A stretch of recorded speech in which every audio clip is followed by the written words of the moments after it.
آپ رحمت اللہ علیہ بیٹھے ہوئے تھے کہ آپ رحمت اللہ علیہ نے ان سے ارشاد فرمایا کہ کچھ سوال کیجئے، لیکن وہ خاموش رہے۔ پھر آپ رحمت اللہ علیہ نے جب اپنی نگاہ اوپر اٹھائی تو اچانک سے ان دنیا دار عالموں کا السلام علیکم ناظرین۔ حضرت سیدنا شیخ عبدالقادر رحمت اللہ علیہ فرماتے ہیں، جب میں 26 برس کا تھا تو مطالعے کے لیے جنگلوں اور ویرانوں میں نکل جایا کرتا تھا۔ چاہے سردی ہو یا چاہے گرمی ہو، مجھے اس سے کوئی فرق نہیں پڑتا تھا۔ آپ فرماتے ہیں، جب میں نے علم حاصل کیا اور قرآن مجید حفظ کر لیا تو میں نے اپنے علم سے فتویٰ دینے شروع کر دیے۔ تو جب میں نے فتوے دینے شروع کیے تو بغداد کے بہت سے بڑے جو کہ دنیا دار عالم تھے، وہ مجھ سے حسد کرنے لگے اور مجھ سے جلنے لگے۔ میں بغداد میں لوگوں کو درس دیتا تھا اور لوگ میرے پاس جوک در جوک آتے تھے، اور ایک تو بوڑھے عالم نے کہا، یہ نوجوان علم کی گہرائیوں تک نہیں پہنچ سکتا کیونکہ یہ تو ہم سے بہت چھوٹا ہے، اور علم کی گہرائیوں تک وہی انسان پہنچ سکتا ہے جو کہ بڑھاپے کی حد میں ہو، اور کیونکہ بڑھاپے تک ہی علم حاصل کیا جا سکتا ہے۔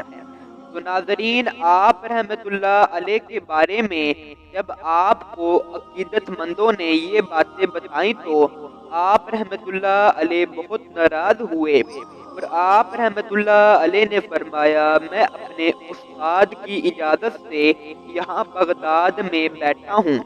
تو آپ رحمت اللہ علیہ لوگوں کو یوں ہی درس دیتے رہے۔ پھر ایک دن ان دنیا دار عالموں نے کہا کہ ہم آپ کا امتحان لینا چاہتے ہیں۔ تو آپ رحمت اللہ علیہ نے امتحان دینے سے انکار کر دیا، کیونکہ آپ رحمت اللہ علیہ اللہ اور اس کے رسول کے لیے درس دے رہے تھے، اور آپ رحمت اللہ علیہ نے بغداد چھوڑ کر پھر سے جنگلوں اور ویرانوں کی طرف جانے کا ارادہ کر لیا۔ لیکن آپ کے عقیدت مند آڑے آگے اور آپ رحمت اللہ علیہ کو جانے نہ دیا، اور آپ سے کہنے لگے کہ اگر وہ امتحان لیتے ہیں تو آپ امتحان دے دیں، ہمیں آپ پر پورا بھروسہ ہے۔ تو آپ رحمت اللہ علیہ اس بات پر مان گئے، اور آپ رحمت اللہ علیہ اس جگہ پر چلے گئے جہاں پر ان دنیا دار عالموں نے آپ سے امتحان لینا تھا۔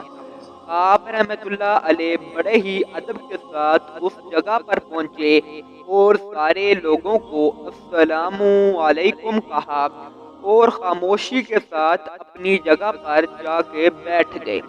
وہاں پر بہت سے لوگوں کا مجمع تھا، اور وہی وہ عالم بھی تھے جنہوں نے آپ سے امتحان لینا تھا۔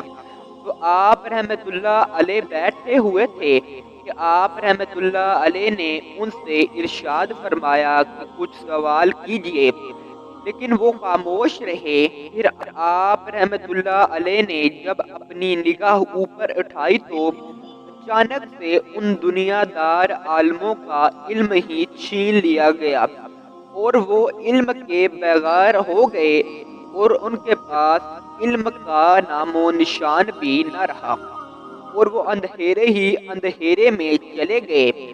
یوں ہی کچھ وقت ایسے ہی آپ رحمت اللہ علیہ بیٹھے رہے۔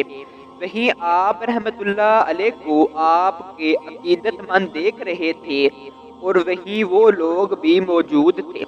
کافی دیر گزری تو آپ رحمت اللہ علیہ نے فرمایا کہ آپ کچھ سوال کیوں نہیں کرتے، آپ وہ سوال کیجئے جس پر آپ کو مجھ پر شک ہے۔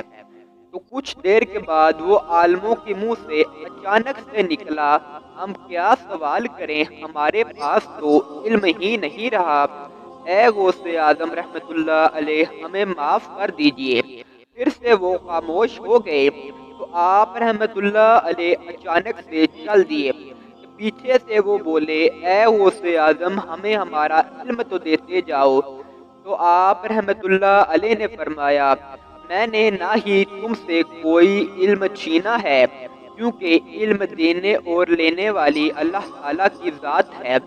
پھر وہ عالم آپ سے کہنے لگے کہ ہم سے غلطی ہو گئی، تو سارے لوگ ان عالموں کی طرف دیکھنے لگے، کیونکہ وہ کوئی عام عالم نہیں بلکہ بغداد کے بوڑھے اور سب سے بڑے عالم تھے، جو کہ انہوں نے اپنا علم اسی لیے حاصل کیا تھا تاکہ دنیا داری کر سکیں اور لوگوں کو متاثر کر سکیں۔ پھر آپ رحمت اللہ علیہ سے ان لوگوں نے معافی مانگی اور آپ رحمت اللہ علیہ کے علم کو جان گئے کہ آپ کے مرتبے تک کوئی نہیں پہنچ سکتا۔ تو اس کے بعد آپ رحمت اللہ علیہ نے اپنا درس دینا شروع کر دیا۔